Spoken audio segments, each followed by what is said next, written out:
had left the house and I was going to meet someone for dinner 10 minutes away. I got in the car and I felt fine. The next thing I know, it was 2 hours later, I had two police cars following me because I was just hitting everything, going both sides of the road, and I ended up in somebody's front yard. They pulled me out of the car, and I would fall down, and they'd pick me up. They tried to give me the sobriety test, and finally one policeman just got so disgusted. He says, he doesn't even know what we're saying. So they handcuffed me and threw me in the cruiser and brought me to jail.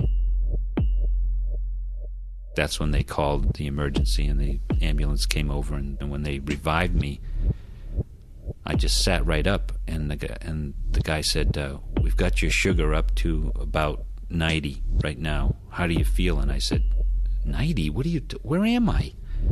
And the cop says, he's lying. And the guy said, no, he's a diabetic.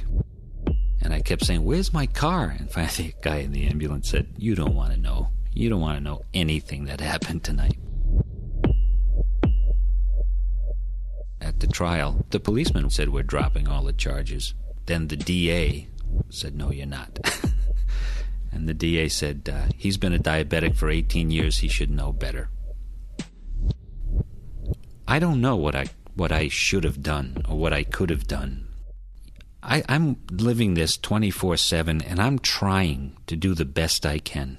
But everything affects it. You've got to have your kit with you, with your insulin, with your test unit. That you go to a restaurant with people. Got to check, okay, well, I'll need this much insulin. And if I order this, I can only have this much. And you got to figure out your meal. You've got to figure out how much insulin is going to cover that meal. And then you've got to take the injection. You can never do anything without thinking about that. If I go for a walk and I forget my glucose tabs, I could be a mile from the house. And if it hits me, I won't make it back.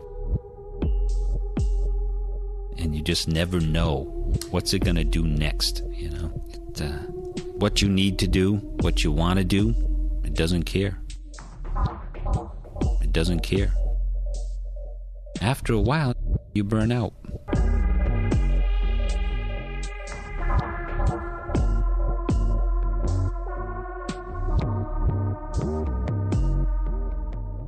I'm kind of afraid to be around people.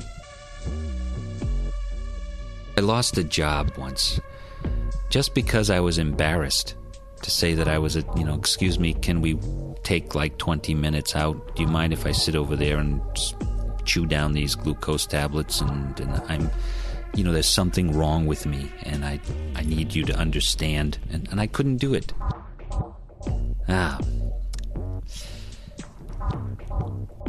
Sometimes I just wish this was over. If I have to measure out one more meal, if I have to, I'm just going to go grab that bag of chips, and I don't care. I'm eating it.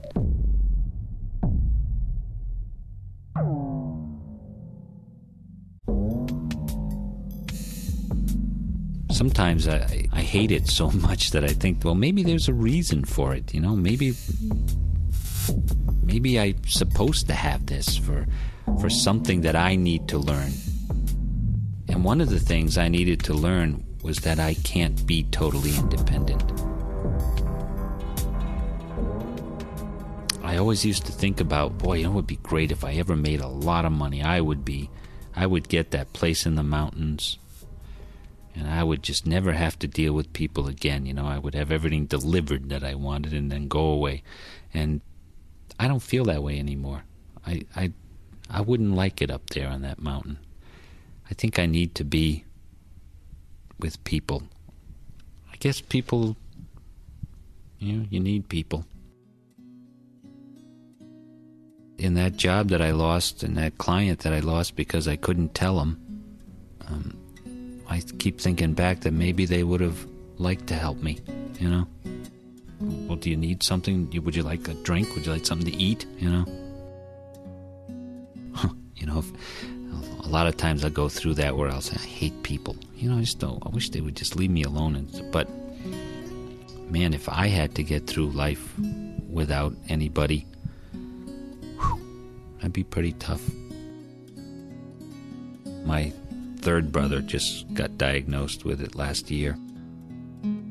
We'll never talk about real feelings, and But he's now that he's got this, though, he's a little warmer. He's since this happened, and this is just recent.